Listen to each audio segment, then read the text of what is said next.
If you bother them too much, if you don't bother them enough, then you're guaranteeing yourself the worst case scenario. I recently went to like a internet marketing conference thingy. They showed this graph, found a random one off the internet. It's not as good as theirs, but they said if the x-axis is time and the y-axis is conversion rate, as we already know, there's a direct correlation with how long it takes you to get a hold of the phone. They say most companies think it's like this red line, where it's like slowly over time. If this line right here is like 80% conversion rate, they think like, oh, as time goes on, it slowly goes to like 70%, 50%, then 40%. That's what we think. And then you'd be surprised, it's not even this green line where it's like, okay, it decreases pretty fast. They said it's actually, I don't know if you guys can see it, this light blue line, right?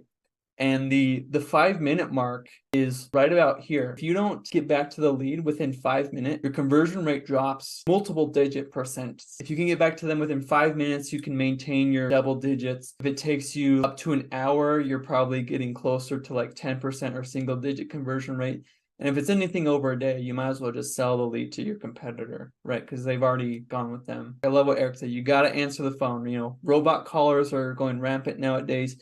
People don't answer phone calls anymore. If you have to call them back, you've probably already missed your window. One little tip I will give you though is if you text the person before you call them, it increases the likelihood of them answering the phone. So what I tell my clients is what you want to do when a form comes in, instantly send them a text that says, hey, this is Eric with Bliss. Let me put this thing together for you and I'll give you a call. That way they know they can stop price shopping because you're on it. And then two, they're expecting a call from you so they can get ready to see your familiar number. Another thing to do is if you aren't able to close them right then and there, and this, you know, we can talk a whole nother meeting on sales and stuff. If you can't close them right then and there, you need a really solid follow-up process. So I tell all the clients, if a call comes in that you can't close, for the next 2 weeks, you need to contact them every single day via call, text, or email. They call you on Tuesday, you better call them back on Wednesday, or I'll send an email, and then Thursday, Friday, Monday, Tuesday, you know, because you got 2 weeks to close them before that person, your conversion rate percentage is very, very low if you don't close them within that first week, if not 2 weeks. Now, obviously, I have like a long-term nurture with these people because you never know. And a lot of my clients say, oh, isn't that bothering them if we contact them so much? Well, think about it this way. Worst case scenario is what? They don't sign up with you. If you're worried about bothering them, then they're not going to sign up with you. So you're basically already at the worst case scenario by your actions. If you bother them too much, if you don't bother them enough, then you're guaranteeing yourself the worst case scenario. If you take action, you know, bother them, you're getting yourself out of the worst case scenario. Right, and getting yourself into the best case scenario, which is follow up. And I've actually had somebody say to me before, oh, I was actually on my way to call the other guy, but since you're already here, let's just go with you.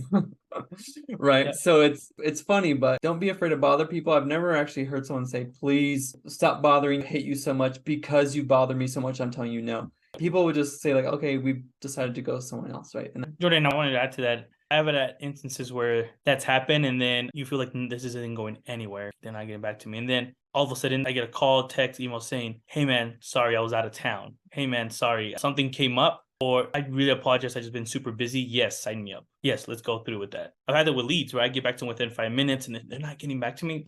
I keep following up because I haven't heard anything. Like you said, they haven't said no to me. So I'm going to keep following up. And then it's happened when they're like, again, oh, I am so sorry. We actually been moving and I need you to come here and help us get this ready, do this, clean that. Yeah, let's do it. Until I hear a solid no. And even then, I'm kind of saying, why? What is it they can offer you? You know, and I'm still trying. But anyway, like you said, we can go into sales and jump into that. But anyway, I wanted to share that with you. It's happened and it's very common that if you stay consistent, I tell my team this all the time. My team members that have the highest closing rates are the ones that are just following up. They're staying consistent. And then eventually they'll get back if they haven't heard anything and say yes, or you know what, we were just taking our time to look at other ones, but I actually had someone say, I love your communication, man. You guys are actually awesome. So let's go ahead and do this.